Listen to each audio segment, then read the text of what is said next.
All right, everybody. Hello. Good evening to you all. Today is Wednesday, April 21st, 2021. And welcome to A Deeper PTE. I'm your host, PTE, also known as Permission to Exist around these parts. How have you guys been? How's everyone doing? I would just like to apologize in advance. My nose and throat and sinuses are doing very strange things. It's probably the pollen, but then again, might be that sticky ass COVID. Who knows? So forgive me in advance, but my voice tends to warm up the more I talk. So I think we'll be okay. How is the sound? Always have to ask that. Always have to check. I'm actually back on my old computer. I took the advice. Someone left me some great advice on the other channel. And they basically said you have to reroute all your downloads to an external hard drive and things like that. So I've been cleaning up my computer, my old computer, the past few days. So it should be a little bit better until my replacement gets here.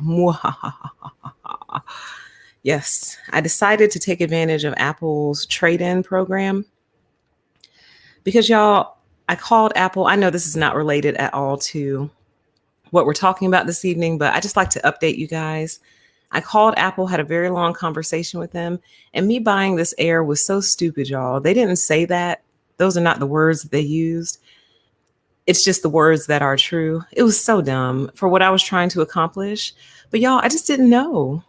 I really didn't know. So I think on my other channel, Permission to Exist, I'm going to start a series called Tech Talks, where we talk about tech related things because I'm actually very interested in tech and I have a lot to say, not from like a philosophical or theoretical perspective, just talking about tech.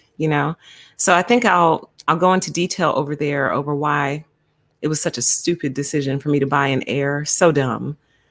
Anyway, it's not why we're here. Hello, everybody. Welcome. Y'all, my spirit is so bothered, you guys. I can't even begin to express to you how bothered I am.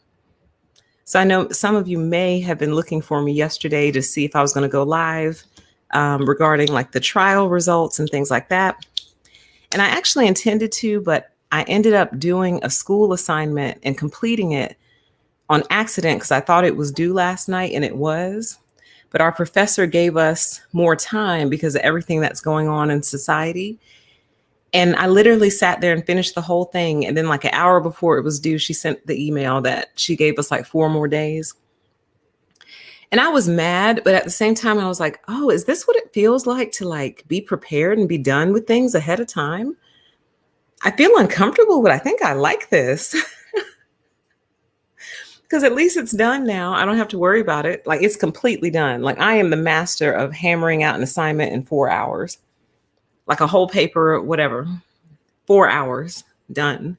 So she tricked me. She tricked us, but it was a nice thing that she did, giving us more time. So that's why I wasn't on last night.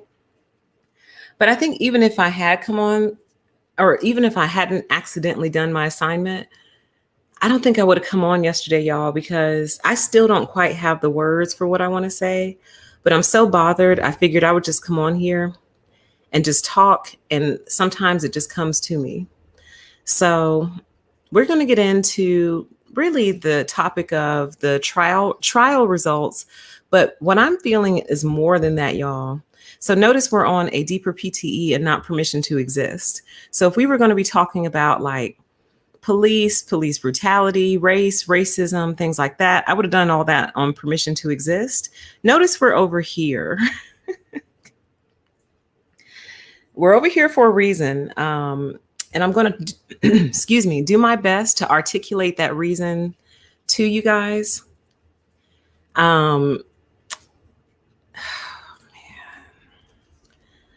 Okay.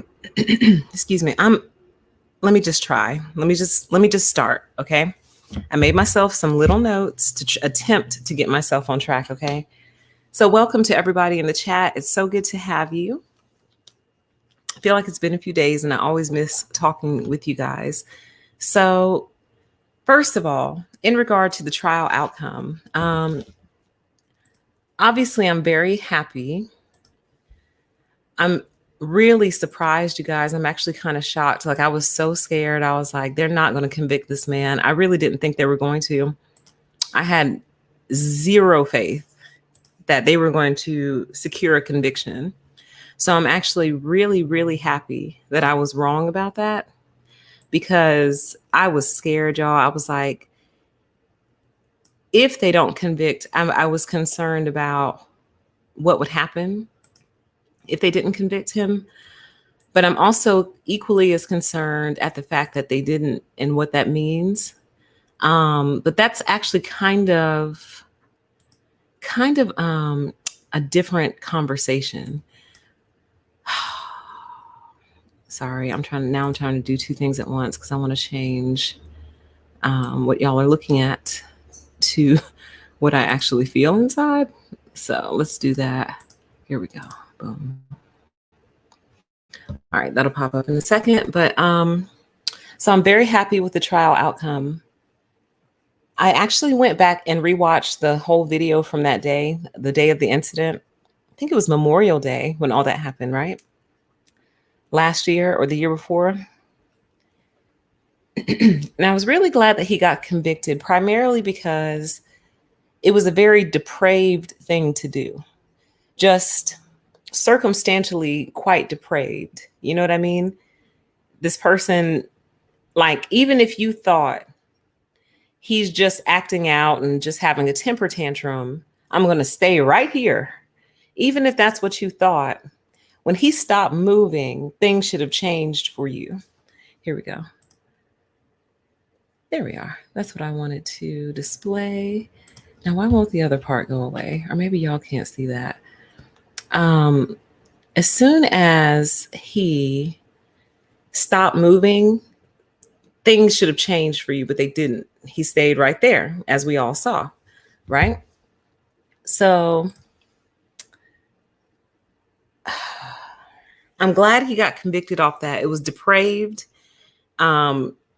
You know, a direct line can be drawn between the fact that he was up and alive and well, and then after an encounter with you, now he's dead, right?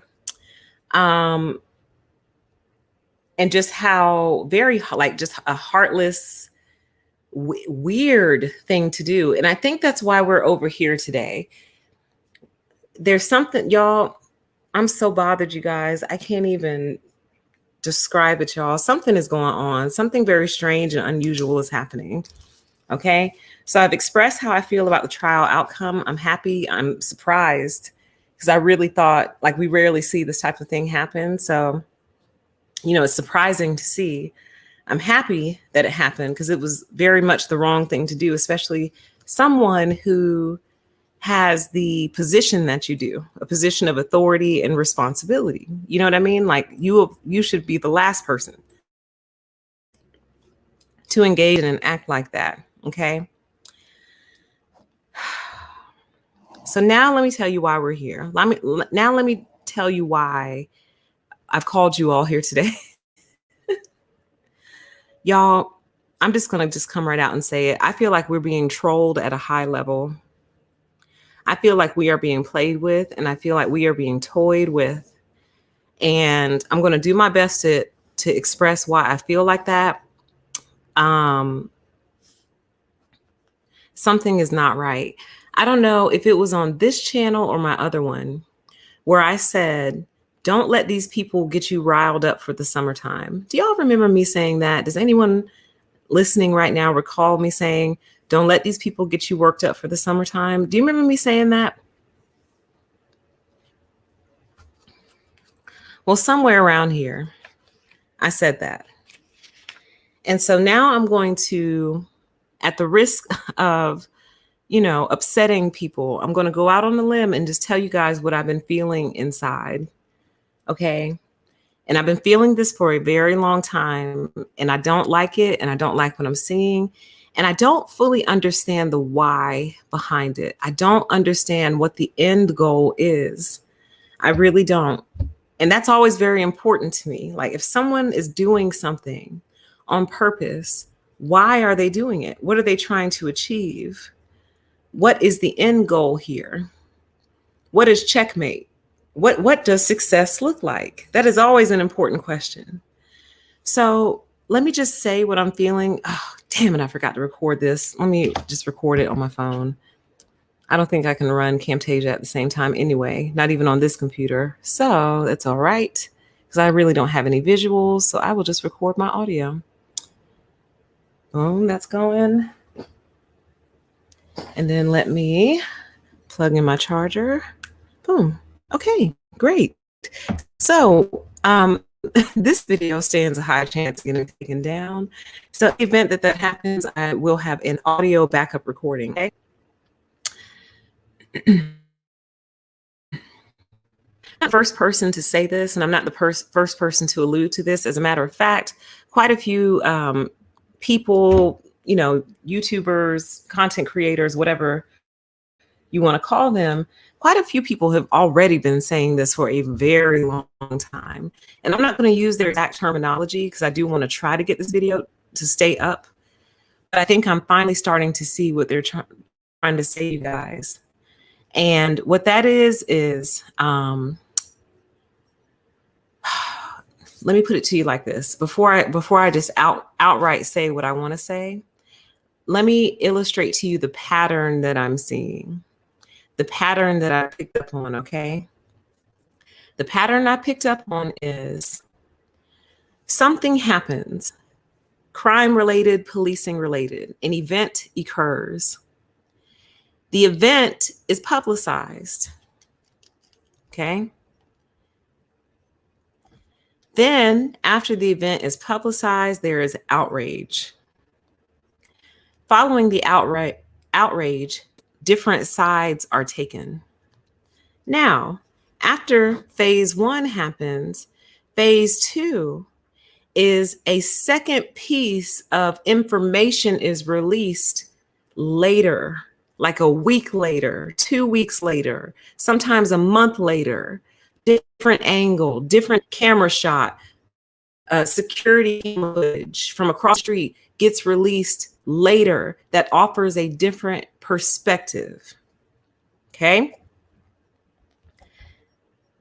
Then subsequent outrage follows that. So there's 2 sets of outrages, the initial outrage, then the new evidence is introduced, then there's a subsequent outrage, and that's phase 2. So that completes phase 2.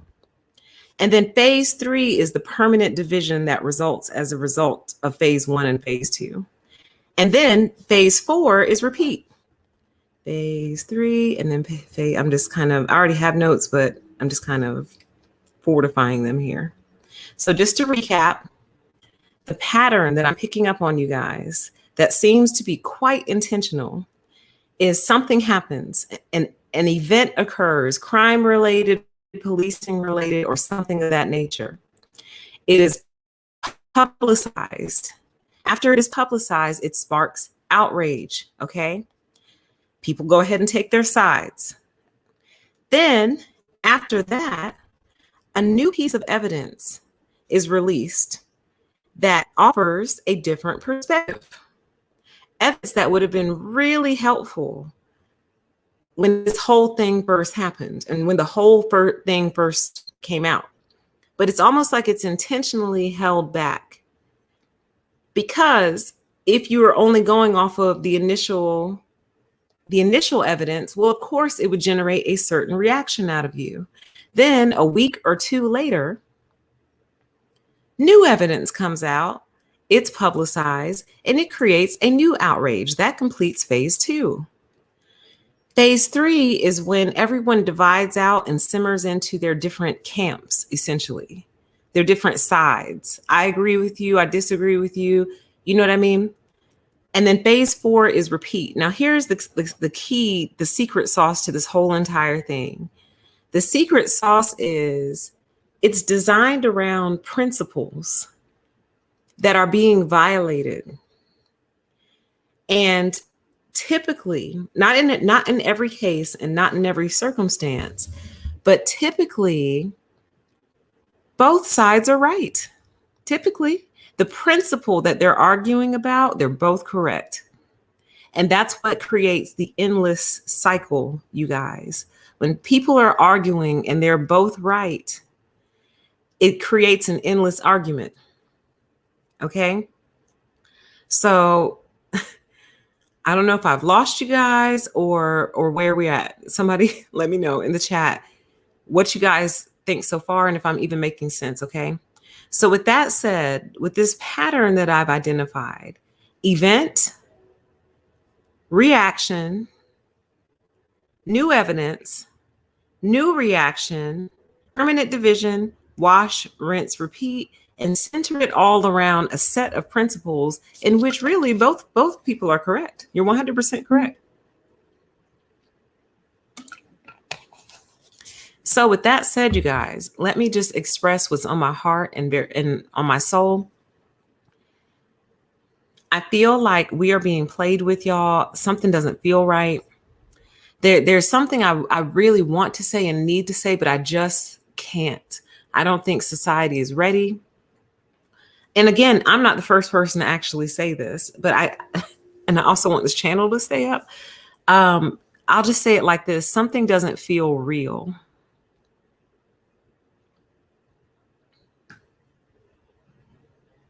Interesting. I want to display this comment. It says, saw this posted today. The cycle of inaction, shock and confusion, emotional response. Oh, sorry. Let me do it with the numbers. 1, shock and confusion. 2, emotional response. 3, performance allyship. 4, guilt fatigue. 5, inaction passivity. 6, apathy, rinse and repeat. Correct. And something doesn't feel real, you guys. Something doesn't feel authentic to me.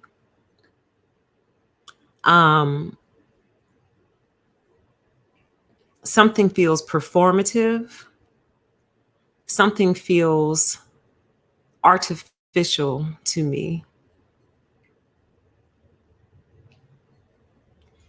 And the thought that I keep having every time I feel this way, I'm like, well, PTE though, that's a lot of people to be involved in something artificial. That's a lot of people that got to come into agreement to pull that off. Is that even possible? I don't think so.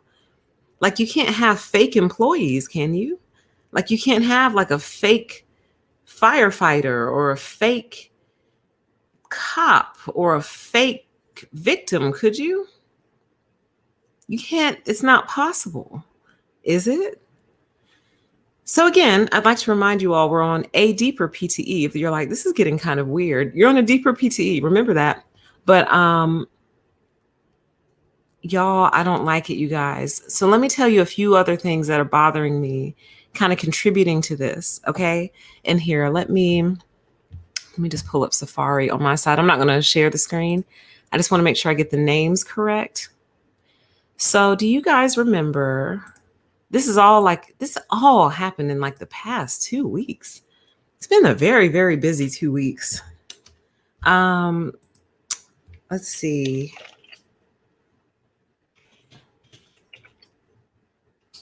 Let me get his name correct.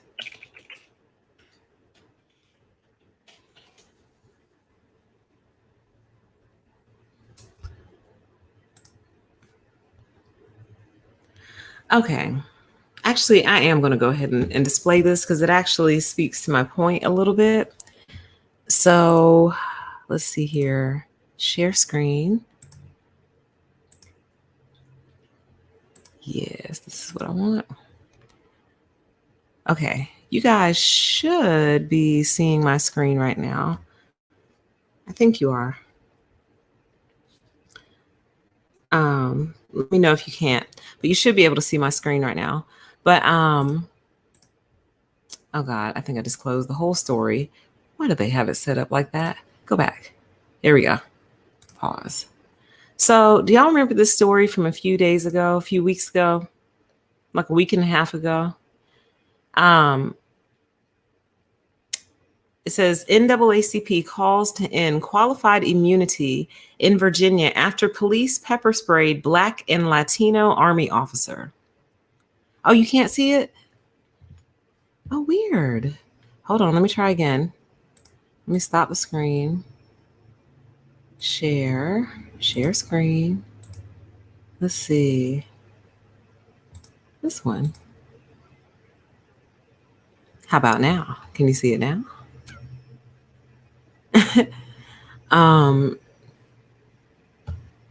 Here, let me look at my phone real quick. That's kind of bizarre. Oh, wow, that's interesting. Great. Boy, I swear, if it's not one thing going out, it's another. So now this, oh, I think that maybe, do I have to take this off? If so, that's really goofy. But I think that's what I had to do. Let's see. That should pop up any second now. It should let you see it in a second. Yay, there we go. Okay, I did have to take the picture off. All right, so do y'all remember this story from a week and a half ago? Well, here's what bothered me about this, because, it caused this huge commotion, y'all. Like, everybody is up in arms about this story, But here's what bothered me, though. It bothers me that the lead on this story, the lead interest piece, is not the fact that police pepper sprayed a member of the military, but it's the fact that police pepper sprayed a Black and Latino. And that's the way they reported it in almost every single story, you guys. Black and Latino gets pepper sprayed. Black and Latino military man gets pepper sprayed. Black and Latino former Virginia officer gets pepper sprayed. Black and Latino, I'm like, they are really driving this home. Like, they are really leaning on that angle. Not the military angle, because to me, that would be the most offensive part. The fact that this man in fatigues, not that people in military fatigues can't be violators of the law themselves, but what I'm saying is, for the way we act about the military in this country, to me, that's the most offensive part, that you would, treat really another member in uniform that way, even though really the police should be treating everyone the same. But my point is, they really, really wanted to focus on this Black and Latino thing as if a Black and Latino person can't be in violation of the law. Like, and that, y'all, God, oh, help me. I'm trying so hard. It would be easier if I just spoke freely. That's the issue. I'm still trying to kind of like edit myself. So anyway, if you look up this story, here, like just the opening line, it says a Virginia police officer accused of pepper spraying a Black and Latino military officer and forcing him to the ground during a traffic stop in December has been fired. Like, we don't even know his name. He doesn't have a name. Like, it's almost like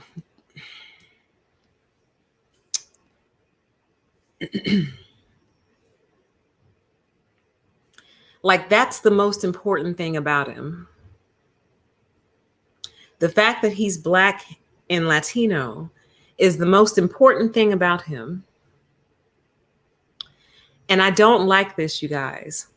I don't like how our race is being made the most important thing about us. I don't like it.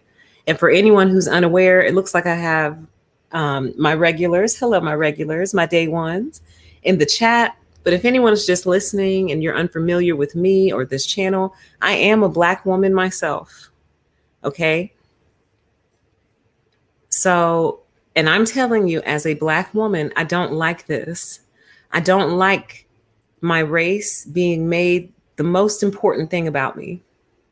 So say, for example, if I were able to take, permission to exist and, this whole little effort to another level. And let's just say I became a wealthy person as a result. I don't want it to be reported in the news. Black YouTuber becomes multimillionaire. No, excuse me. Black female YouTuber becomes multimillionaire. I don't want that. Like by then I'll be using my real name, not on the channel. Well, if that happens, by then you all will know my real name is what I'm saying. And what I'm saying is I would much prefer you use my name. Call me, God, not to reference Little Nas X, but call me by my name. You know, y'all don't know my real name, so I'll just say permission, but I would much rather be reported on in the news as permission to exist. YouTuber permission to exist becomes multimillionaire. I would much rather that run than Black female YouTuber becomes multimillionaire, almost as if, can you believe it? A Black did it. You see what I mean? Like, can you believe it? A black did it, and a female no less. Do you guys kind of see what I'm trying to say?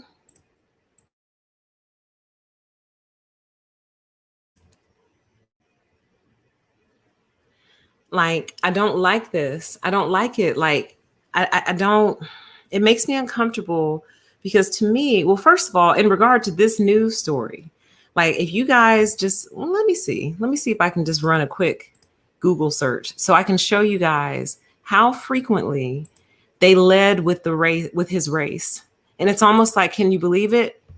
He's Black and Latino, and they did that to him. And it's like, y'all know my position on this stuff, which is Black and Latino can get it, white can get it, Latino can get it, Black can get it, Spanish can get it, Asian can get it. Anyone is eligible. I don't understand. Let me see here. Virginia military man, pepper sprayed. Excuse me. Let's see. Well, this didn't quite prove my point. I'll show it just for full transparency. However, the day that this story came out, it's literally the only thing that you could see everywhere. Black and Latino man pepper sprayed from every news outlet.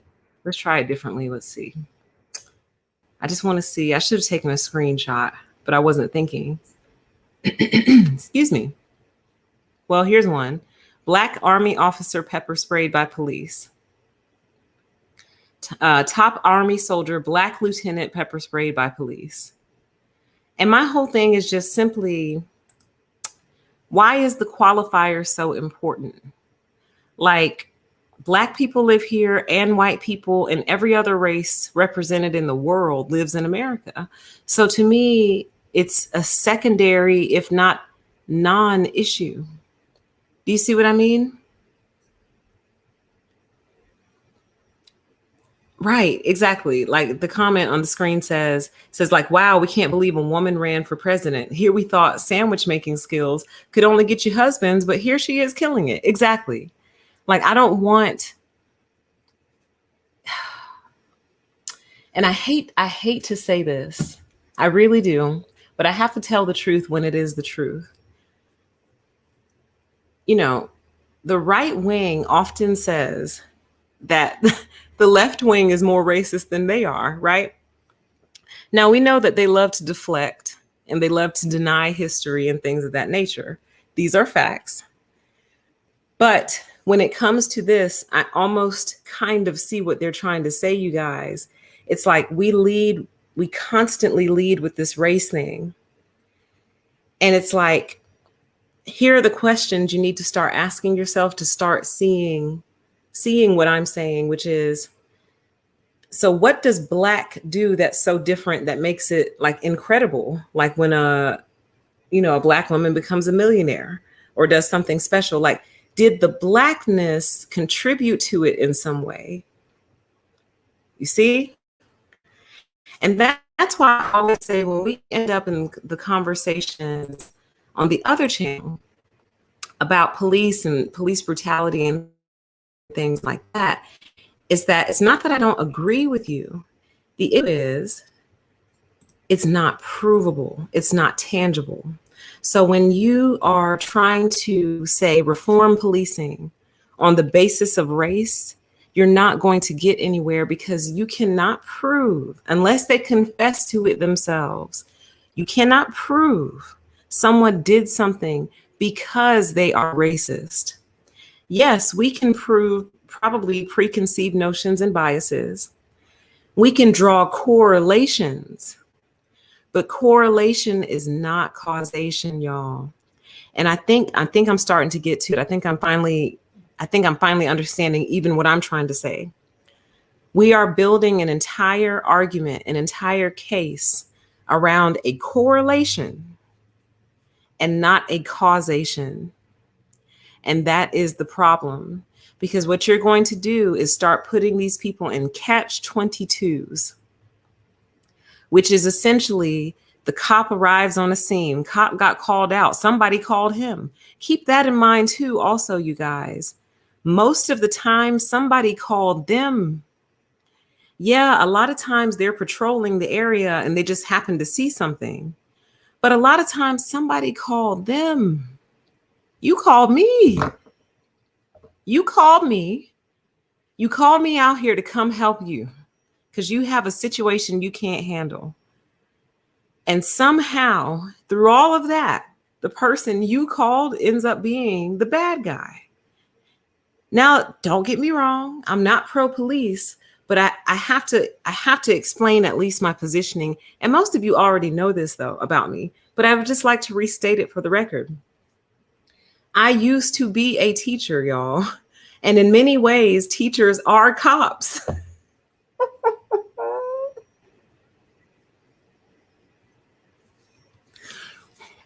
And as somebody so perfectly put it in another live stream, it was in a live chat, they said, you guys have been traumatized in the same way.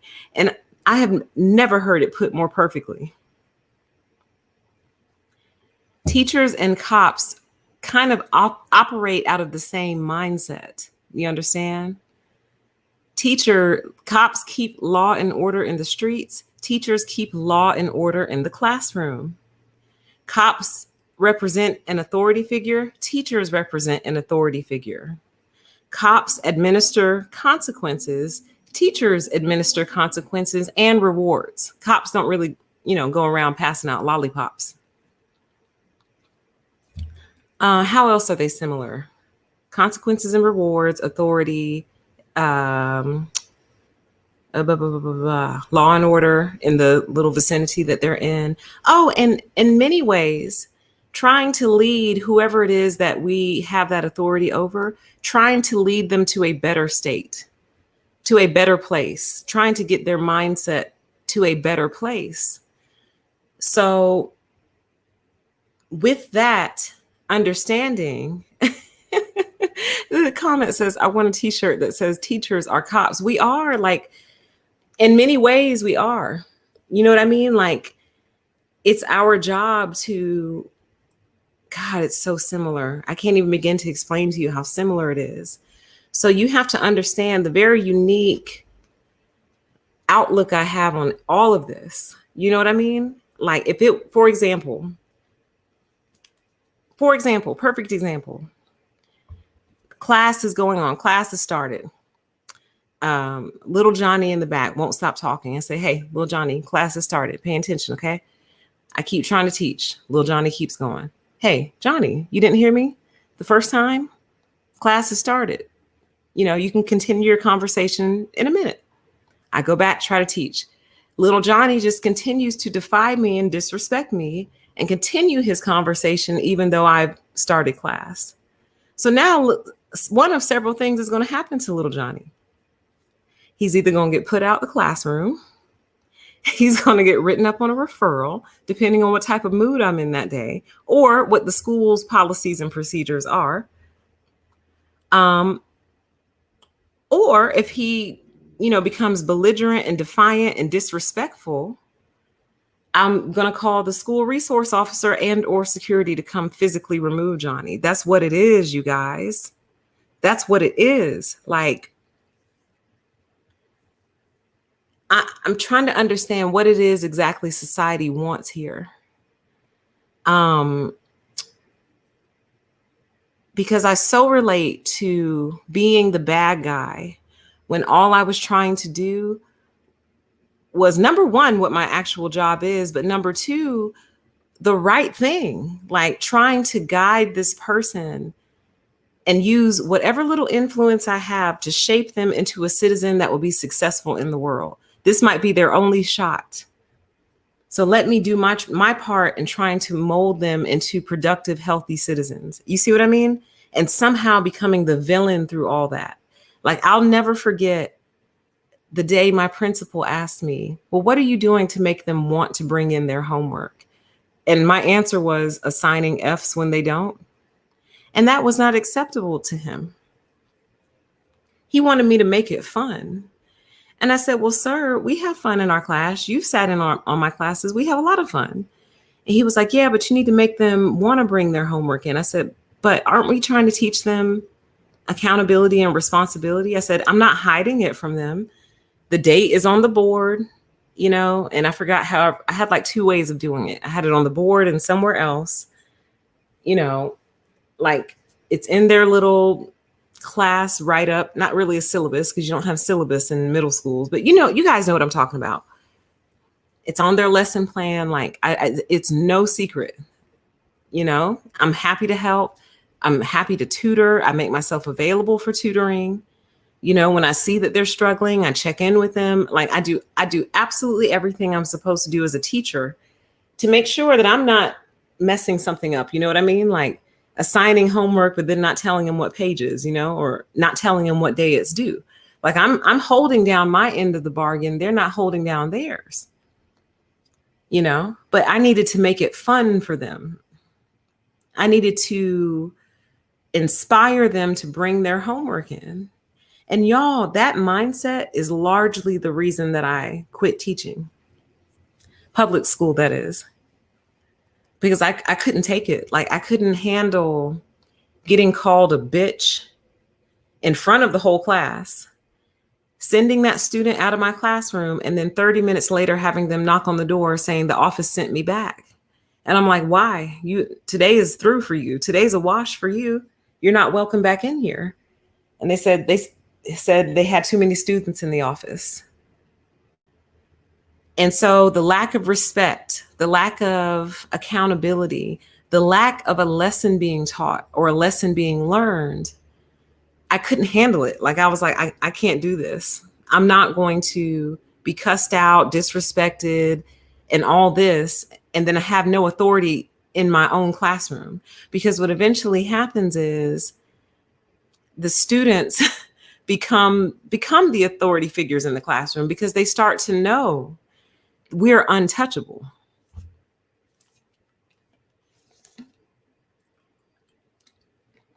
They start to understand that pretty much I can do anything I want and it will be made the teacher's fault and I will not be held accountable for this. And a good majority of those students, because I wasn't in a normal school, I was in a school for students who already had issues with authority and accountability and all that. So part of what we were supposed to be doing was teaching them that so they didn't end up in jail, because these students were actually on their way to jail. I called the school I worked at baby jail or pre-jail, P-R-E, pre-jail. People would say, what school? What school do you work at? I said, oh, I work at the baby jail. They're like, ooh, wow, really? I'm like, yeah. Because you know what those kids' problem really was? Yeah, a lot of them had really messed up home lives. A lot of them, God bless them, really were up against some serious circumstances for young people. So the fact that they were even able to get it together to the extent that they were was impressive. And believe it or not, I really liked my students. I really did. I enjoyed them. We had a good time together. I was their favorite teacher.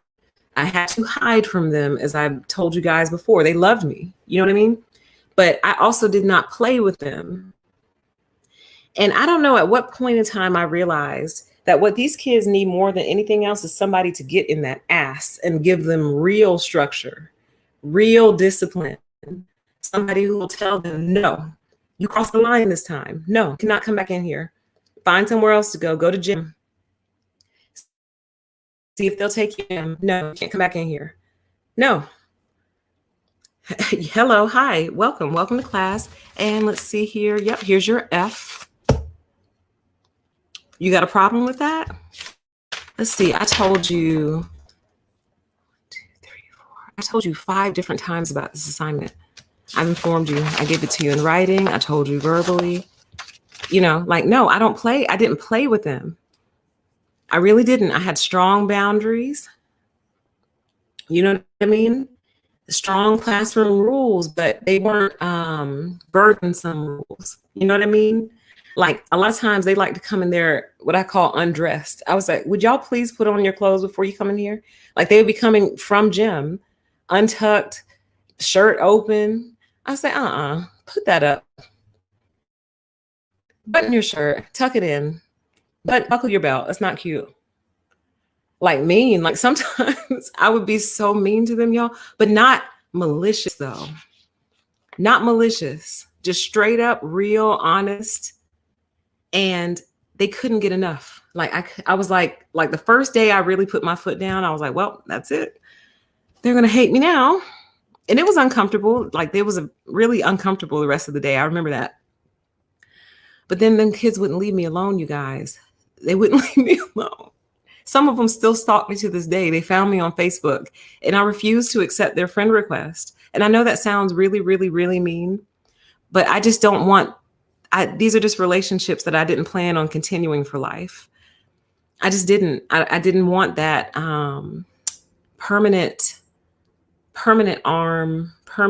attachment to me, if that makes sense. And I know that probably sounds terrible because I know there's a lot of teachers who do keep in touch with their students for life.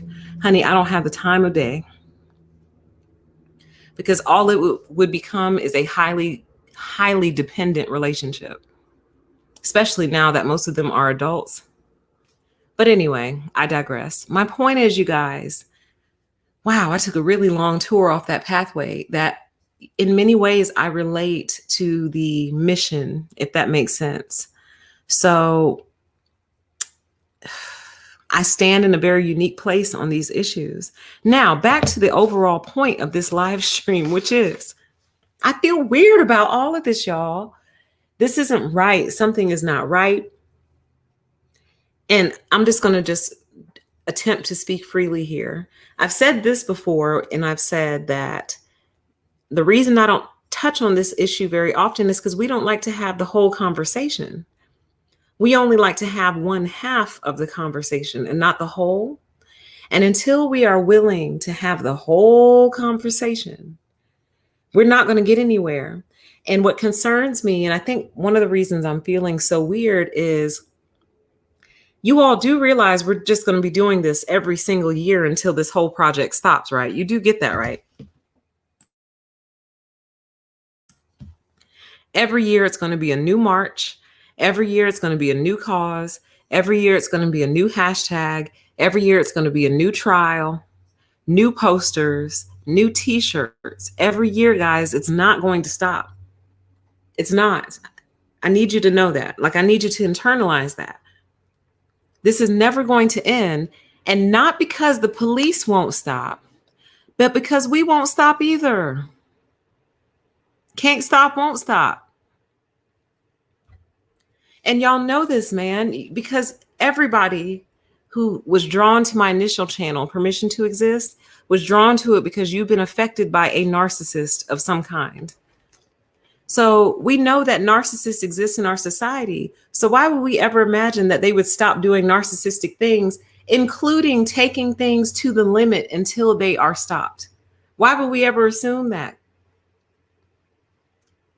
And I am not saying that only Black people are narcissists, but I think it's very narcissistic to expect police to treat people, us, with kid gloves when we refuse to match the behavior in terms of how we treat each other, ourselves.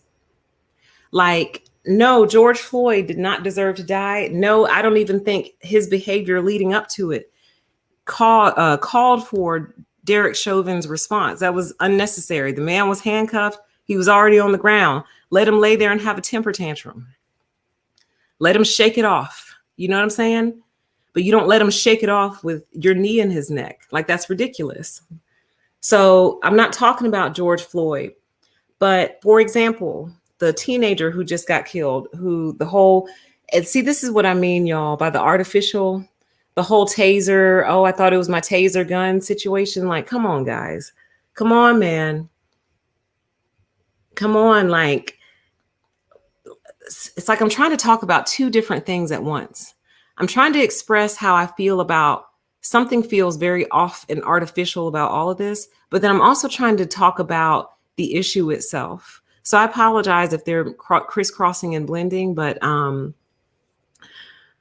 oh, wow, I thought it was my taser. I thought it was my taser. Okay. Like, and you know that that's going to set people off. Like, you know that that's going to set off a firestorm. A trained, seasoned officer somehow flip-flopped her gun and her taser. Like, I'm not outraged because of that. I'm outraged because y'all think we're this dumb, but it's working though. It's working.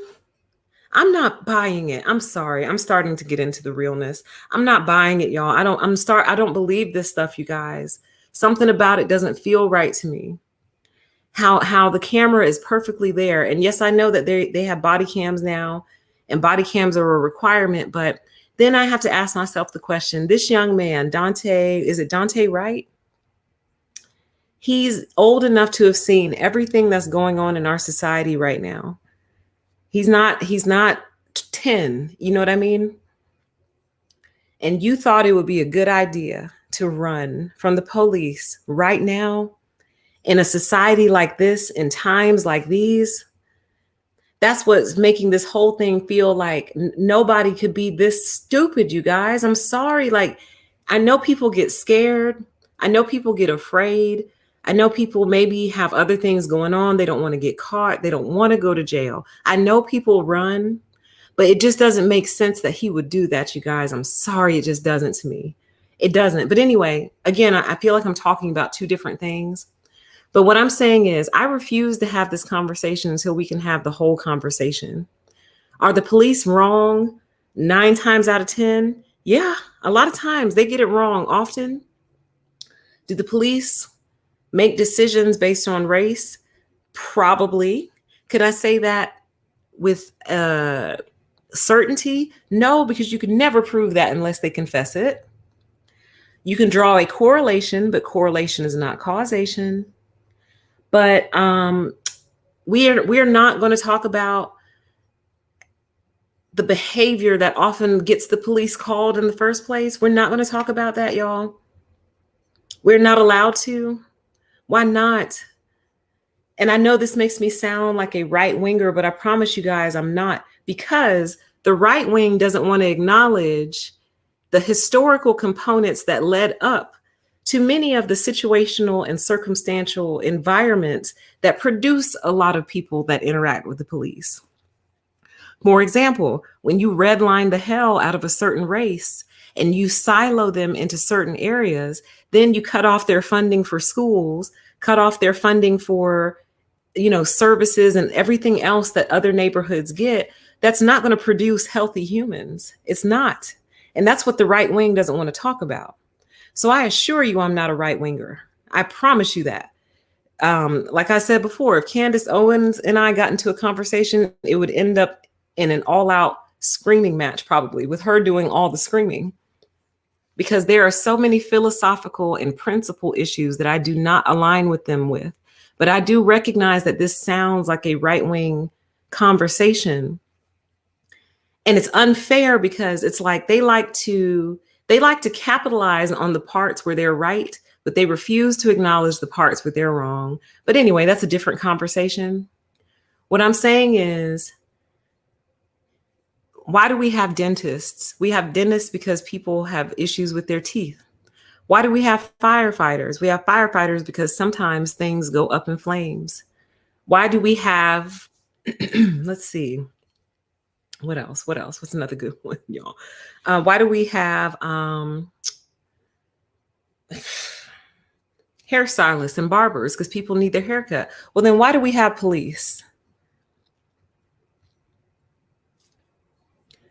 We have police because sometimes people show their ass, you guys. They just do. You know this. You know this is true. Why can't we talk about this part? Why can't we? And why, my question is like, okay, I've been thinking through this all day because I was planning on doing this all night last night and then today. Anyway, I want to give you an example. All right. And yes, I'm going to be very specific with race and gender, but I'm doing it on purpose. Okay.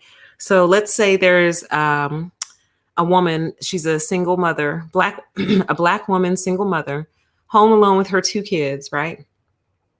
And, they're just watching TV, getting ready for bed, and somebody breaks into their house. But mama is strapped. And when he gets through the door, mama shoots him and kills him. And it turns out to be 19-year-old Tony Williams, right? Story gets released in the news. Single mom is a hero. Single mother protects her children from home invader would be the headlines. Single mom protects her children while home alone with personal firearm. That would be the headlines, right? No charges to be brought. Now, let me give you another scenario. 19-year-old Tony Williams gets pulled over for a traffic infraction. When the police officer approaches the window, Tony pulls his firearm. Police tells him drop it. Tony doesn't drop it. Cop shoots him and kills him. Now, what do you think the headlines look like? Same person, 19-year-old Tony Williams. But in the first incident, the single mom took him out, protecting her home. And the second incident, the cop took him out because he pulled a gun on the cop. So the question that I'm asking you is, Tony is dead in both incidences, but why is the cop more wrong than the single mother who shot him dead? Is my point starting to get illustrated a little bit? What are we going to do about people like Tony Williams who are okay with breaking into a single mom's home or pulling a gun out on the cop? What are we supposed to do when, and this would just be general, but sorry, I'm still going to use males. Sorry, guys, tonight's not your night. Actually, just to balance it out, you guys. Oh, no. Because see, that's part of the problem. Everyone says, like, for example, you get like a white mass shooter and quite often they're taken into custody versus shot dead. But here's my question. Look at what you're asking for, though. You're basically saying, please shoot white perpetrators and suspects dead the way you shoot us dead. Do you understand how sick that is? When you go on the comment threads and you hear the commentary and people say, wow, he just gunned down 20 people in a FedEx building and got taken into custody in handcuffs. But 19-year-old Tony Williams pulled a gun on a cop and got shot dead in the street. And people get outraged about that. But understand what you're asking for. You're asking them to basically, you want equal death under the law is what you want. You don't want the opposite. You're not saying, please take 19-year-old Tony Williams into custody the same way you take the white guy into custody. What you really want is for them to kill the white guy the same way they kill you. That is sick, you guys. That's like a demonic contest. Like, hey, I know I'm wrong, but you kill me and you don't kill him. Will you kill him too, please? Thank you. Like, is this really where we are with it?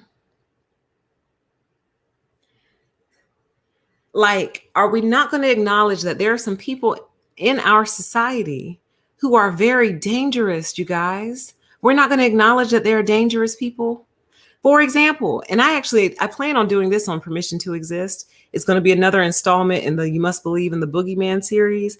The former police officer who killed his wife, his daughter, and his daughter's boyfriend, and then went on an interstate manhunt chase. They looked for him. He was black and he was taken into custody, you guys. They didn't kill him on the spot.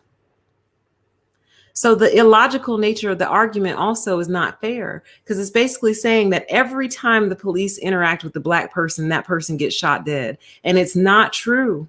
A lot of white suspects get shot dead as well.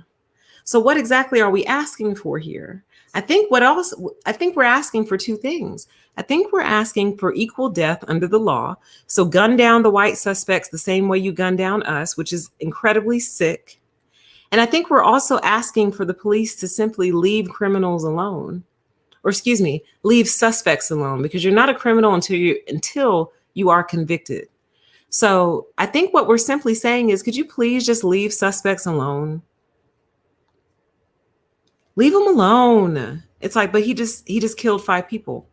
Yeah, but he's stressed out. You're all in his face. It's like, well, we need to take him into custody. He just killed 5 people. He might be planning on doing more. And it's like, you're always bothering us. It's like, no, I can't, y'all, I can't do this. Remember when I said somewhere, I said the left has a real bad case of not my baby? This is what I meant. We need to talk about how we are going to address the behaviors that often lead up to these interactions. If the whole situation with Dante Wright is real, baby, why did you run? What are you doing, son? What are you doing? If that was my son and he survived that, or didn't even get shot, but like took off and then they arrested him when he, got down the street. When I got to the jail, I would beat his ass. I would beat his ass. I would beat him black and blue. I would beat him until they arrested me and be like, what were you thinking? Are you out of your mind? Why would you do that? Like, you're not Geronimo. And I feel like this mindset that we're trying to install in the public is one of, you can buck up against authority. You can do whatever you want. No, you can't. You never have been able to. That's never been the case. You don't own everything and you don't own everywhere. And this is kind of tiptoeing into another conversation we'll have on this channel, separate video, which is, y'all, we're dealing with 2 sets of demons straight up. We are dealing with a white set of demons and we are dealing with a black set of demons straight up. Straight up. There are a white set of demons operating in our society, and there is a black set of demons operating in our society. And to be 100% honest with you, I feel like they're brothers, not brothers in the sense that they're both males, but like it almost makes me think Cain and Abel. It makes me think the story of Cain and Abel is not exactly it's not how we interpreted it. So we interpreted. I'm going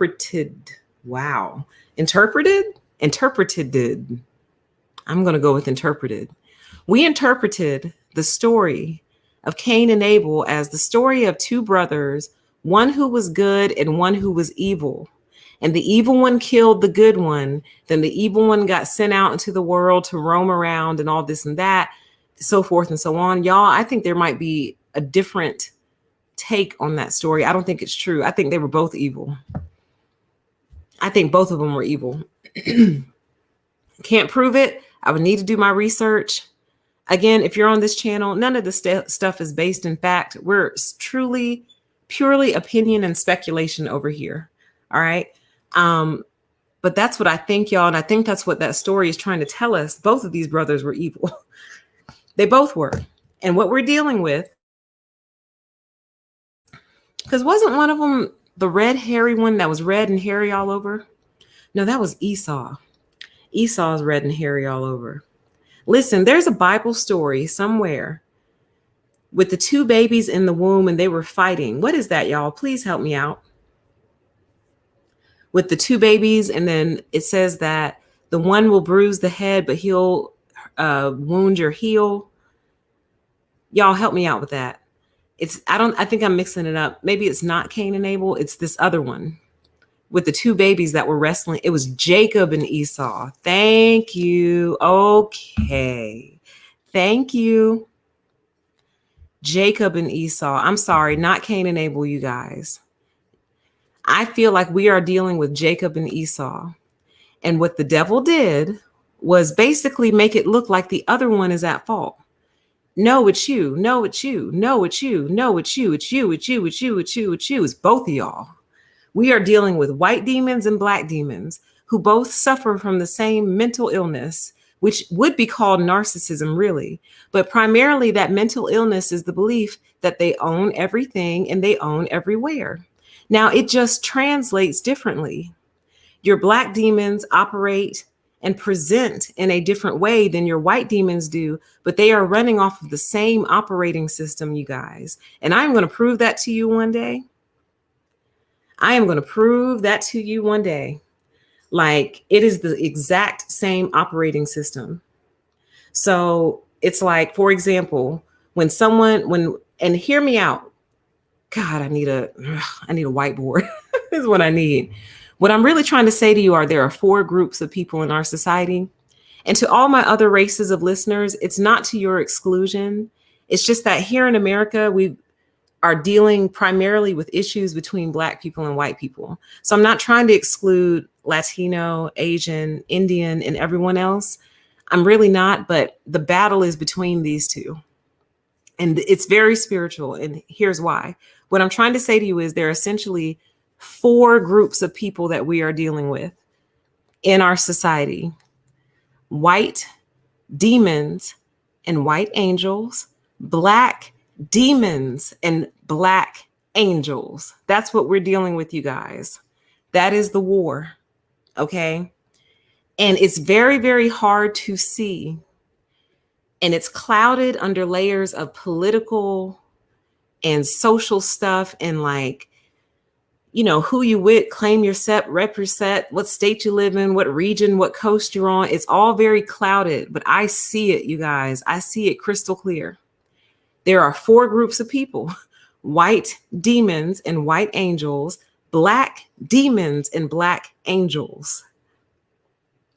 And we are at war. The angels are at war with the demons, essentially.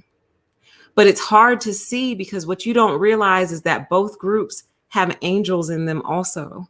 So it's very, very hard to see. And what I feel like the demons are trying to accomplish right now is immunity, essentially. Demonic immunity. Don't hold me accountable. Don't arrest me. Don't expose me. Don't tell on me. Don't tell the truth. Let me be. Let me hurt you. Don't complain when I hurt you. And if you complain when I hurt you, something is wrong with you. You're the problem. They are, y'all, this stream wasn't even supposed to be about this. This is supposed to be a separate stream because I want to do a graph and like, I need graphics. I need y'all to have graphics and everything. What I'm trying to tell you right now is the demons are trying to secure their security, basically. For example, the whole notion of defunding the police is a demonic notion, guys. It really is. Because nobody thinks about what happens the day that actually comes true. Because the demons that people work so hard to defend still live with you. They live in your house, they live in your neighborhood, and they are going to continue to terrorize you, especially when they know the police aren't coming. You understand?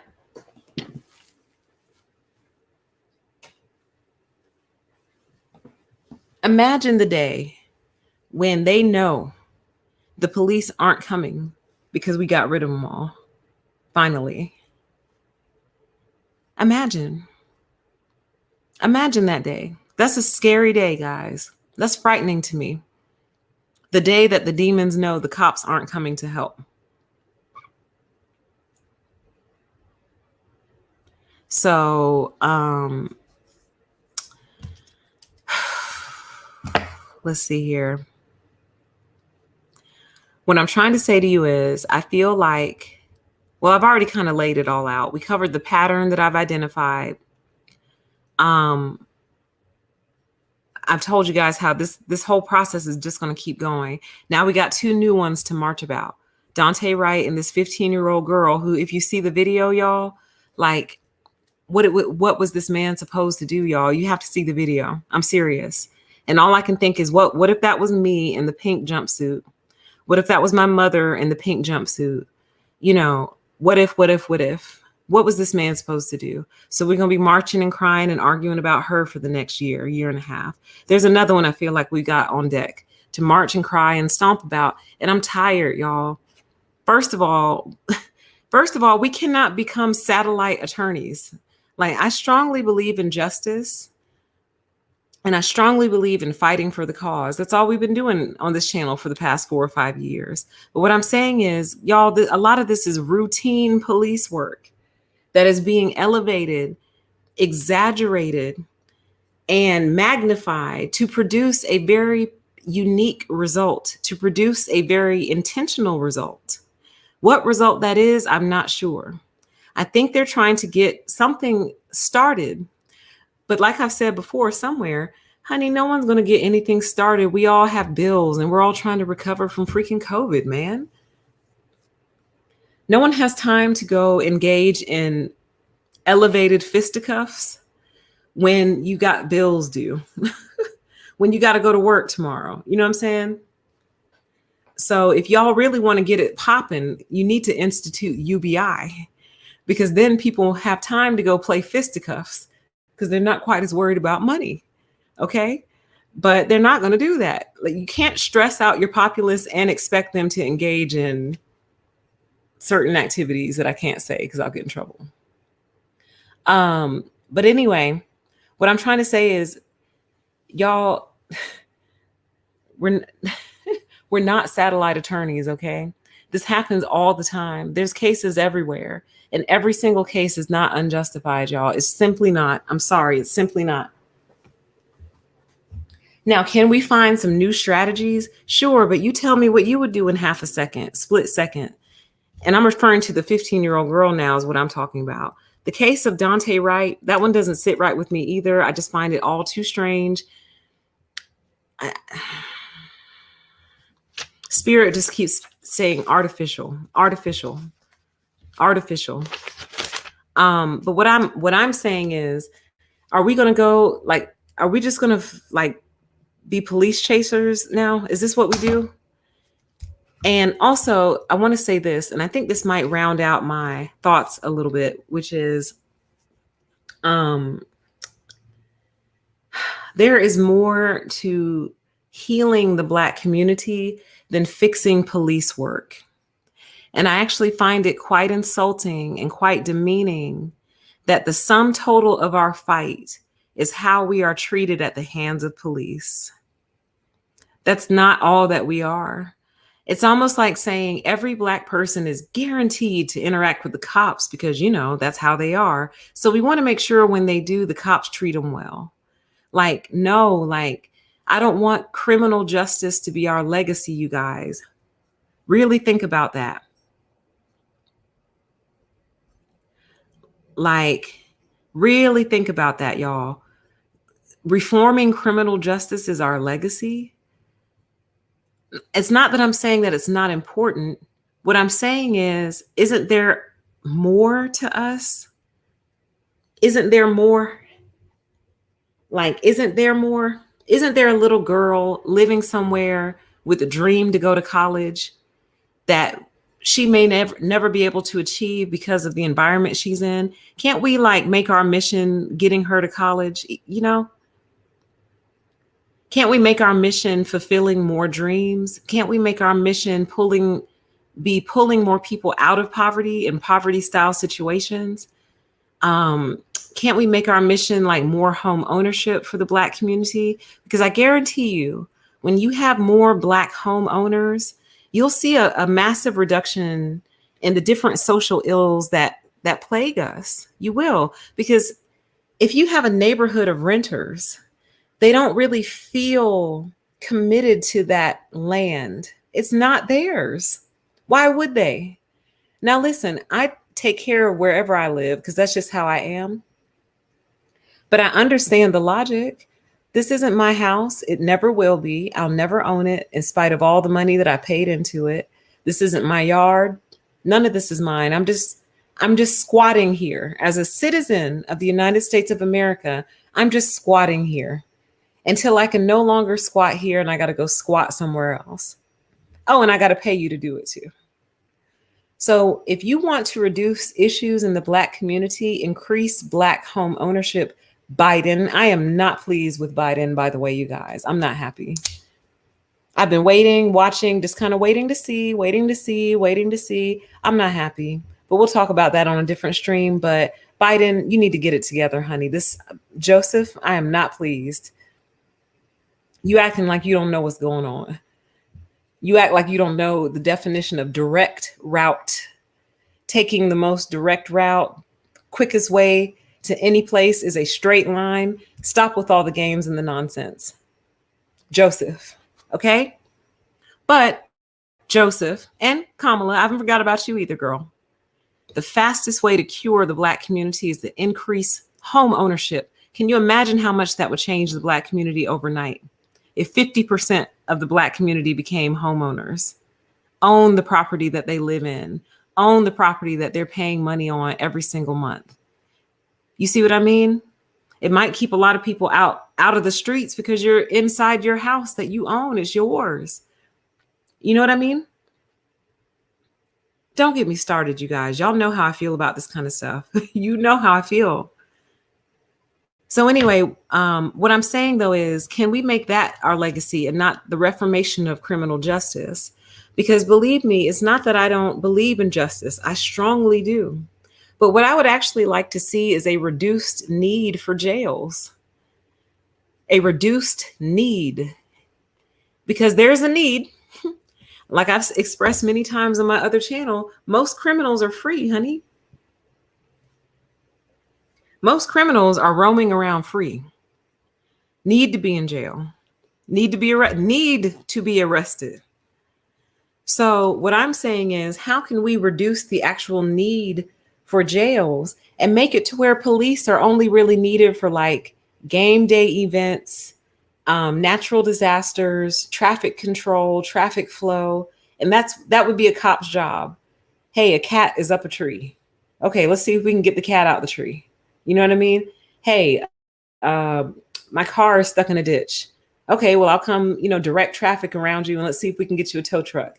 Like, can we reduce the need for police down to that? Down to, hey, they're doing construction on the highway, so let me set up some barriers and make sure traffic goes around safely. Like we do need them for that, but we also seem to need them for a major behavior problem we're having in America. Out of everybody, we have a major societal behavior problem. It's almost like a daycare full of children that never got disciplined. The teacher never disciplined them, never punished them, never administered consequences. And those children got older and now they just can't handle it. They can't handle being told no. They can't handle boundaries. They can't handle rules. And they certainly can't handle laws. And it's like a lawless society is a narcissist dreamscape. I told you this already. So let me just summarize my thoughts and then let's see. I'm going to do an after show because I don't know when I'll be able to see these comments again or if ever. So I'll do just a brief little after show, grab some of you guys' comments and we'll get out of here. Okay. But just to kind of summarize my thoughts, just to kind of wrap it all up. I'm pleased with the outcome of the George Floyd trial. I feel like what the officer did was depraved indifference. It was very sadistic. By the way, you guys, did y'all hear in the closing arguments when he brought up ego and being challenged and how he said he just didn't want to lose to the crowd? Did y'all hear that? Now listen, I didn't watch the whole trial, so I don't know if he had actually already said that. He may have already actually said that, but that was my first time hearing it just from the bits and pieces I had picked up. And I was like, oh, somebody Somebody took my advice. But again, I can't take credit for that because he may have said that already before. He might have brought that up early on in the trial and I dismissed it. But in the event that he didn't, and that was his first time saying it, y'all, I was filled. I was like, oh my God, somebody listened. So was that his first time saying it? I'm like, oh my God, somebody listened. I don't know who was listening to me, but something in me was like, girl, you need to just get on and speak. Somebody's listening to you. Somebody's taking notes and funneling the information onward. Just talk, child. Speak. Okay. Anyway, I'm pleased with the outcome.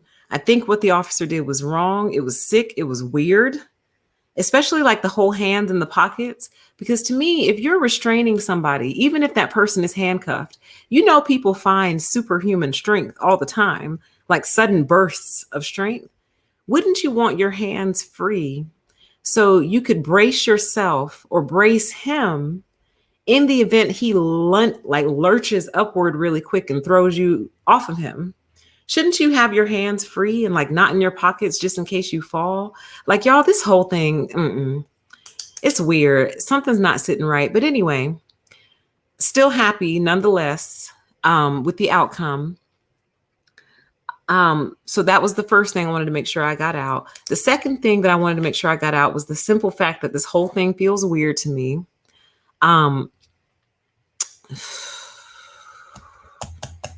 Even that EMT that we analyzed, even something about her wasn't right.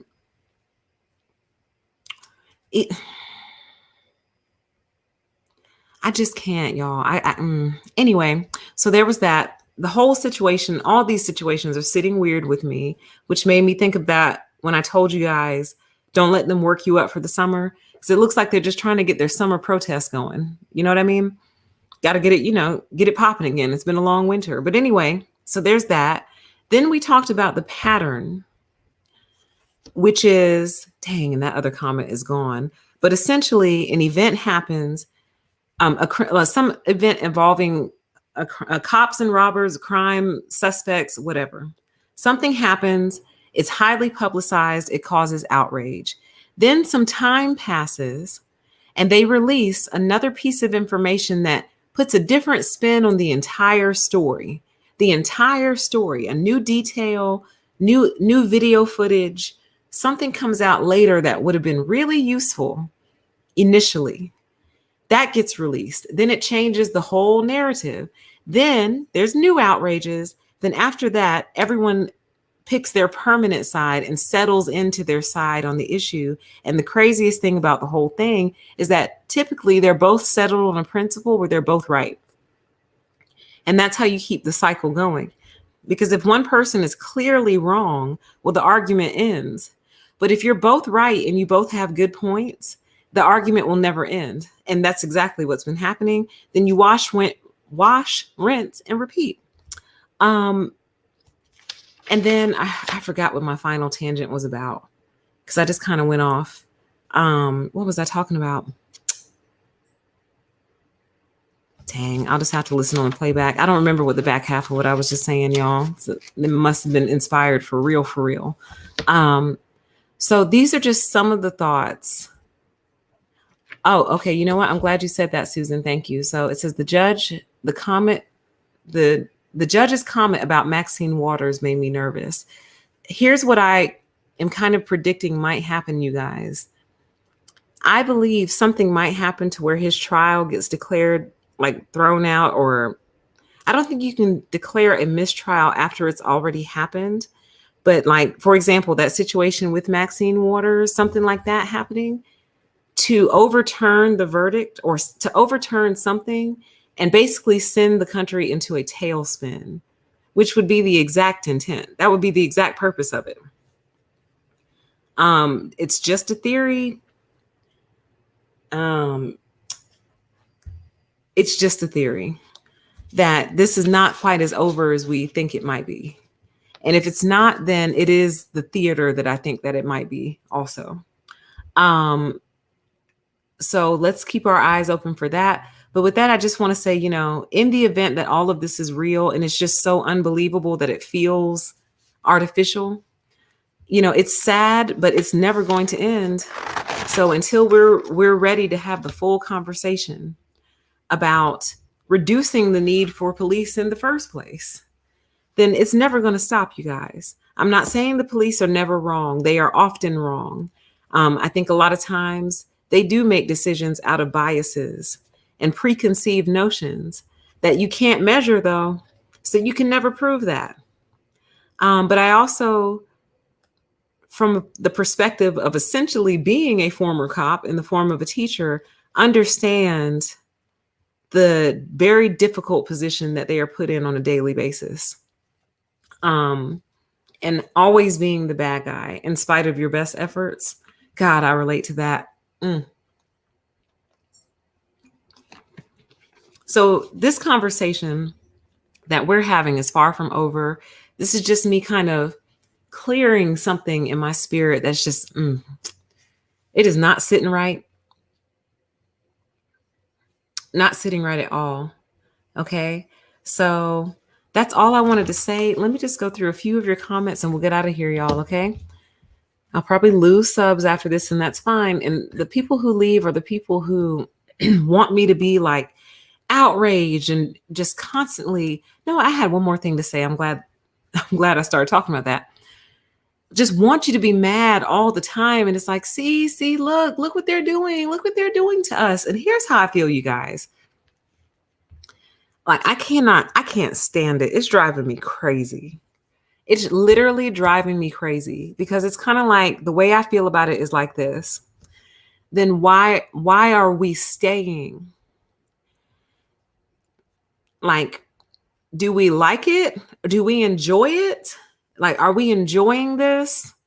If we really believe that it's innocence every time, and it's an innocent person just being picked on and hurt by the police every single time, well, that's a pretty sick place that we're living in, don't you think? Where we're just being harassed and brutalized for our race. So then why are we fighting so hard to stay, you guys? I mean that. Why?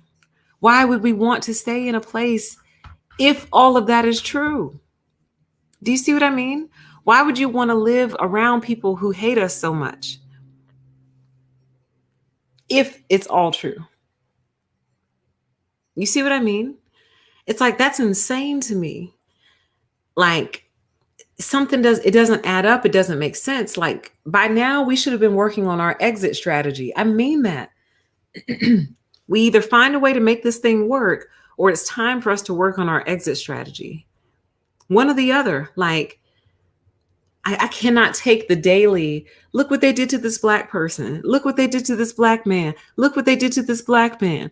Look what they did to this Black man. It's like, what am I supposed to do? Just go sit in a corner and just cry for being Black every day? I'm supposed to wake up and just cry like, oh my God, I'm Black. I'm Black. I'm Black in America. Damn it, I woke up Black and I'll go to sleep Black in America. Am I supposed to just cry about it? Like, what am I supposed to do? I can't understand how they want me to wear my Blackness every day. I'm talking about my side, not the Republicans in them. Like, every day when they come, every single day, there's some YouTube channels that are purely devoted to showing you how badly you're treated in America. And it's not that what they're saying is not true. It's kind of like, okay, well, now what? Now what? Now what do we do? Now what are we supposed to do, guys? We either go and complain about it day in and day out, but still lay up and participate in it fully. You lay up and complain about America, but you pay your taxes. I don't get it. You lay up and complain about America, but you pay every single bill. I don't get it. We lay up, we complain about America, but we enroll in their colleges and go to school. It doesn't make sense, you guys. Something has to give. Something has got to give. Okay? A change has to be made. And I think it starts with conversations like these and people who have some kind of platform of any kind being honest and just starting to speak the truth. Like, I'm tired of this game that we're playing. I'm tired of everyone pretending like we don't really know what's going on. Like we're only watching half the movie and then walking away with an assessment of the movie, but you know full well there's a whole nother half of that movie. You know it. You've lived it. So I don't know. I don't know where that leads us, but I am going to go through just a few of your comments and we'll get out of here, okay? So welcome to everybody in the chat, okay? So here's a comment. It says, I think it's you don't kill mass shooters. So don't kill someone for a traffic stop. Not police should kill everybody. But here's the thing. Even that comment, though, contains in it, like, I'm not saying that you're not telling the truth. What I'm saying is there's a lot of jumps in this comment. And I'll show you. It says, I think it's you don't kill mass shooters. So don't kill someone for a traffic stop. So let's examine that. It's not that they don't kill mass shooters. They have killed mass shooters before. Sometimes mass shooters get killed and sometimes they don't. Y'all, that happens all the time. The shooter was taken out by the police. It happens all the time. Sometimes the shooter takes themselves out. Sometimes the police take the shooter out. And then sometimes the shooter is arrested. You know what usually causes the shooter to be taken out? They shoot at the police. That's a great way to get killed, shot and killed by the police. Shoot at them.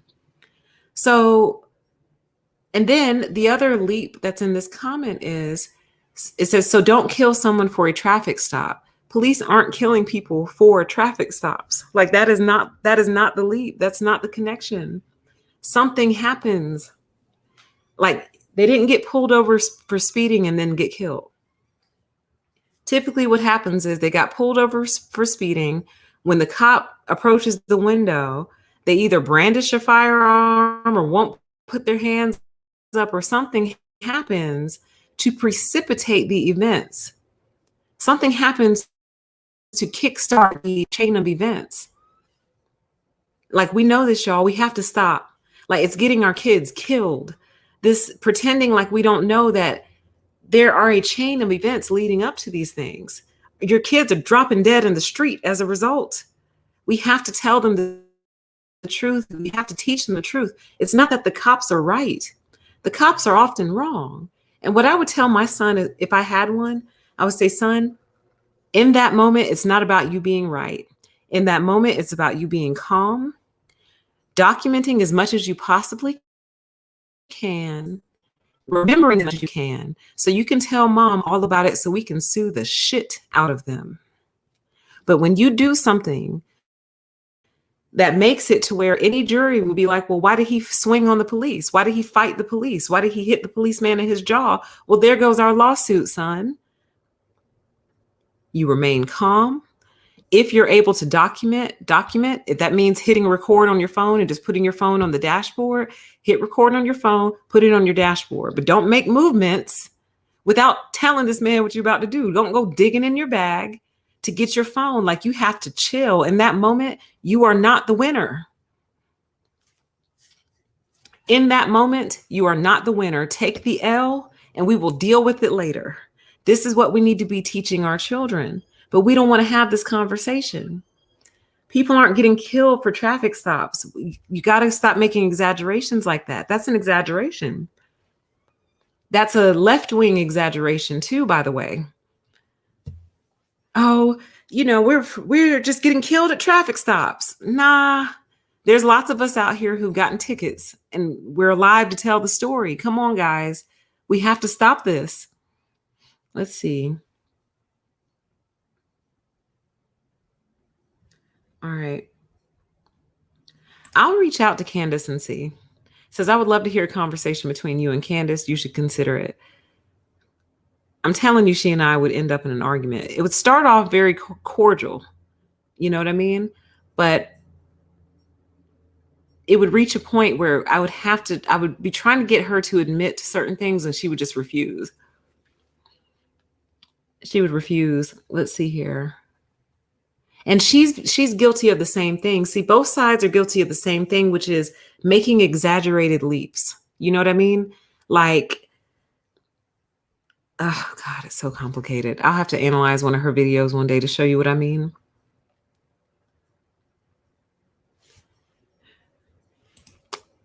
It says Glenn Lowry. The comment says Glenn Lowry's guest just discussed that there is a cultural badass mother effer problem that results in resisting arrest, not implying that anyone deserves to die because of it, just that it is a problem. Yes, it is. And this is what I'm trying to say. This is the culture that's being cultivated right now. The culture that's being cultivated is you are super cool if you fight the police. If you resist, if you push back, if you try to wiggle out the handcuffs, if you try to take off, that's clout. That's cool. Like, I mean, there are people who even have live streams of them running from the police in a police chase. Like, we are teaching our children that going up against the law is the more appropriate action than cooperating. And that is just it's so incorrect because it doesn't work anywhere. Okay, let me show you how it doesn't work anywhere. These same kids that they're training to go up against the law are the same kids who backtalk them in the house. So their mother tells them to come home at a certain time. They refuse. They're 14 years old. Mom wants them home by 8 p.m. They come home at 11:30 midnight because they're grown in their mind. That's the same child who's going to backtalk the police officer and resist arrest. They're resisting you. Dad tells them, come home or do your homework. They say, I refuse to do my homework. Dad, F you. They start flunking out in school. That same kid who refuses to do their homework, tell the daddy F you and starts flunking out in school is the same kid who's going to resist the police. It's all the same. So it's like, how can you teach your children to resist the police, but then get mad when they resist you in your own house? That's what you're teaching them.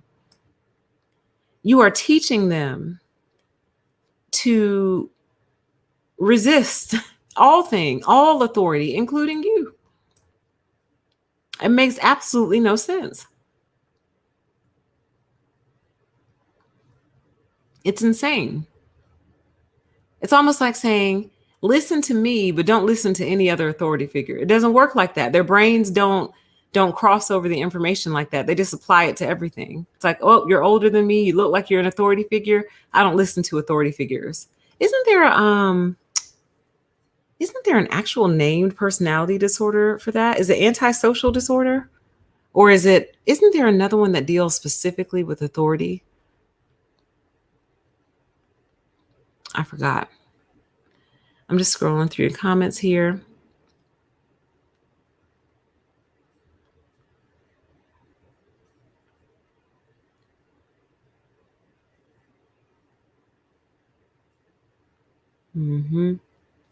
By the way, for those of you who do go back and watch the live chat later, for whatever reason, this channel, A Deeper PTE, is on like a 10-hour, 12-hour delay. So I won't see these comments on YouTube again for like probably 24 hours, to be honest with you. It takes forever, and I'm not sure why it takes so long. Exactly. It says the spirit is laughing while we try and split hairs over which demon is worse. Yes. Let me take a picture of this because I don't think I'll be able to see this again for a while. And it's possible I may never see it again. So let me see if I can just do boom, boom, boom. And yeah. Beautiful. Exactly. Cracking up while we split hairs over which demon is worse. And they're identical, y'all. I've been tracking this for a while. I already have a little chart going. And the title of that live stream is going to be called, I think I'm going to call it something like, that's your brother, or he's your brother, or ye are brothers, or you are brothers. You brothers. It's amazing. Like the revelation, like, oh my God, in my mind, it's like, wow, you're actually brothers. Look at that. All this time, all the fighting, and you're actually brothers. Twin brothers, different colors. Let's see here. Ooh, maybe that should be the title. Twin brothers, different colors.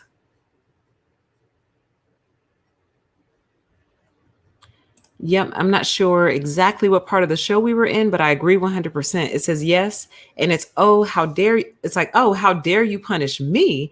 I'll show you." Then appears an eye for an eye scenario. Exactly. Like the energy, this particular spirit and energy that we are dealing with right now is one of how dare you punish me? I'll show you. How dare you hold me accountable? How dare you call me out? How dare you ask me to respect your boundaries? How dare you ask me to respect you? I'll show you. How dare you even get up the gumption to do something like that? I'll show you. I'll put it to you like this. The same energy that fights the police at a traffic stop. Let me back up. The same energy that drives some Black people to fight the police at traffic stops and whatnot is the same energy that drives some white people to fight store clerks and sometimes police officers over masks. Now, do you see it? It's the same energy. It's literally identical. You're not going to tell me what to do. You're not the boss of me. You're not in control of me. I own everything and I own everywhere. And you are not going to tell me otherwise. And how dare you even would suggest so? How dare you even would suggest such a thing? It's the same thing.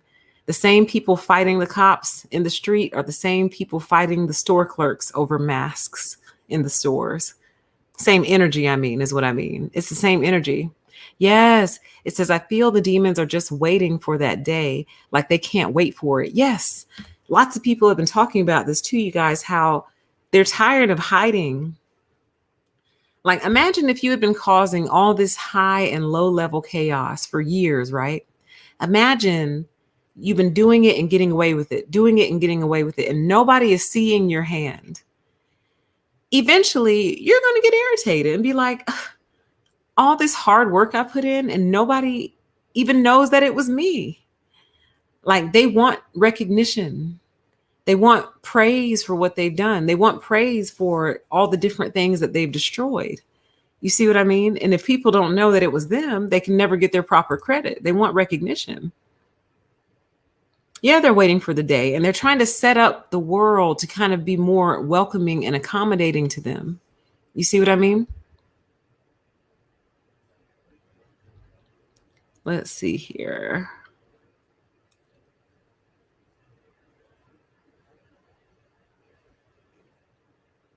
Well, see, the issue with the girl, the teenager, is she had a knife in her hand, and I think she had already stabbed somebody on the ground several times, and she was in the process of stabbing the girl up against the car.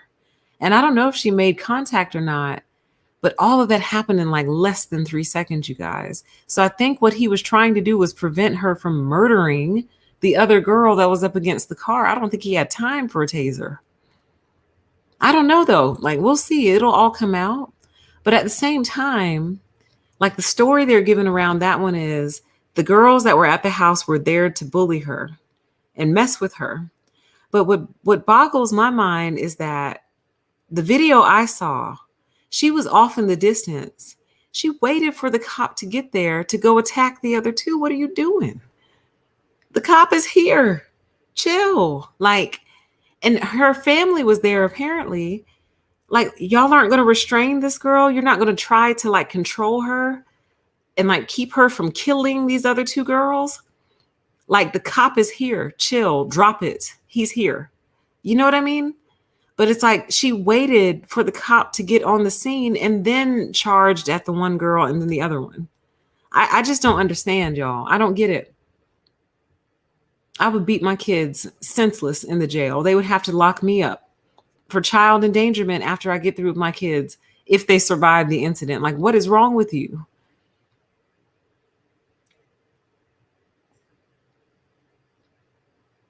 Let's see here. I mean, it's sad. It's super tragic, but come on, man. Like, and then it leads me to this question here. What did you want the officer to do? Why did you call him? Like, what did you call him for? If you think you can handle it, handle it. You knew you couldn't handle it. You knew it had reached a point that it was outside of your control. So, what exactly do you want them to do? You want them to have more influence over your child than you do? Right, exactly. Going back to the whole, I don't like how the sum total of our legacy as Black people is the reform of criminal justice. Like, isn't there more to us? There is, y'all. Like,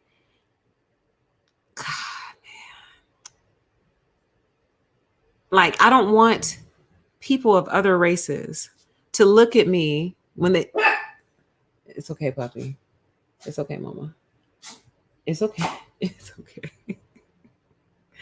I don't want people of other races to look at me when they see me out and about, right? Like in the grocery store, and kind of hang their head and just kind of shake their head and say to themselves, boy, I sure hope when she encounters a cop, I hope she walks away alive. Like, I don't want that. Don't look at me like that. To my non-Black listeners and viewers, don't look at me like that. When you see me in the store, please don't look at me and go, oh, man, I hope she always has friendly interactions with the police. I hope they treat her kindly and fairly. She seems like a good girl. I hope every time she sees a cop, he's real nice to her because she seems real nice. Like, y'all, there's so much to my non-Black listeners and viewers. There's so much more to us than criminal justice reform. We're a whole culture over here.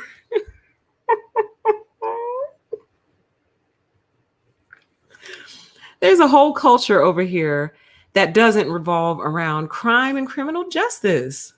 Like, I don't know if I've made this clear, but I actually don't like criminals, y'all. I don't like them. And I'll give you at least one portion of the reason why. Because crime and like the criminal mindset, like, has, I wouldn't say destroyed one half of my family, but I would say that it it has infused itself into one half of my family. So I've got people in my family with records. You know how oftentimes in Black communities, you got the one half of the family that's like college bound and proper and corporate and all that. And somehow there's always like a what we call the hood side of the family. I got a hood side of the family. I've got people who've been to jail, all that, records, all that. And I hate it. And I'll tell you why I hate it. Because the way I see things and the way I view life is kind of like this. This may be our only shot at this life thing. This might be the only crack we get at it. And the fact that we would waste any time in the criminal justice system instead of building our family up. You know what I mean? Like, building our family. Everybody got something going on. You know, cousin over here owns an auto shop. This cousin is an attorney. That cousin, is a dentist. This cousin, is a teacher. Like, you fill in the blank. What I'm saying is the fact that we would devote and waste any time involved in the criminal justice system pisses me off, especially considering that our grandparents didn't set them up like that. It was a choice. It was really more of a choice than a circumstantial thing. So the fact that that's what you chose, like, I don't like that. I don't feel safe around them. Like, I don't trust them. And yeah, they're my family, but I'm like, the fact that you would actively choose that tells me something about you. So I keep my distance, but I don't like it. Like, it destroys families. It ruins lives. I don't like criminals. Like, I don't have a soft spot in my heart for them. I don't. And I feel like they're trying to get us to develop one. And I just will not. Like, I won't. I don't like you.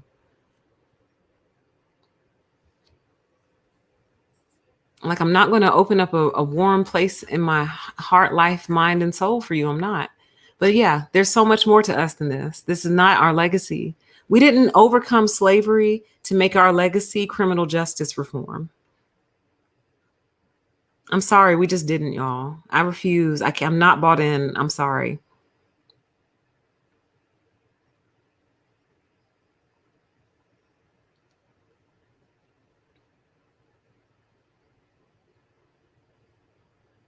All right.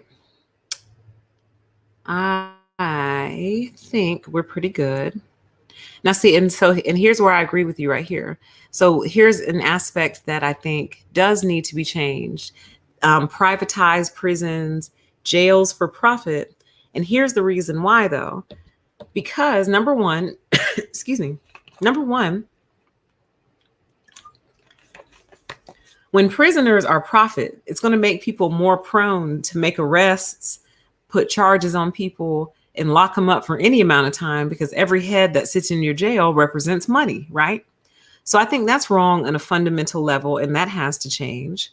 And also, and here's the deeper aspect: when jails are big business, investors will invest in other things that will encourage more occupants of your jails. So, for example, and I can't prove this, so don't quote me, but I do believe it's been proven in some way before, where several of the people who are invested in big prisons and the private prison complex, prison industrial complex, are also investors in many of the record industries and the record labels that put out the music that encourages the mindsets that land a lot of people in jail. So putting out the music that encourages the different behaviors and the different decision making skills or lack thereof that ultimately lands people in jail. So in other words, if I'm a big investor in a private prison, I'm going to invest in trap music because I know that trap music is going to lead at least 70 to 80% of its listeners right to my front door, my jail front door, that is. And I want that because I'm an investor. So I'm going to continue to invest in trap music to make sure that I have a constant, steady supply of customers coming to my jail. Mm-hmm. Oh, yes, yes, yes. Mm-hmm. So, there's a lot that needs to change. Here's what I used to tell my students, and I think this is a good place to end on. My students used to tell me all the time, they'd say Miss, and then they'd say my last name. So I'll just say Miss PTE. They'd say, Miss PTE, I hate the police. I would say, yeah. And I'll say, well, put them out of business then. And with that, you guys, I think that about does it. But I feel like we'll be having this conversation again. I hope you enjoyed the show.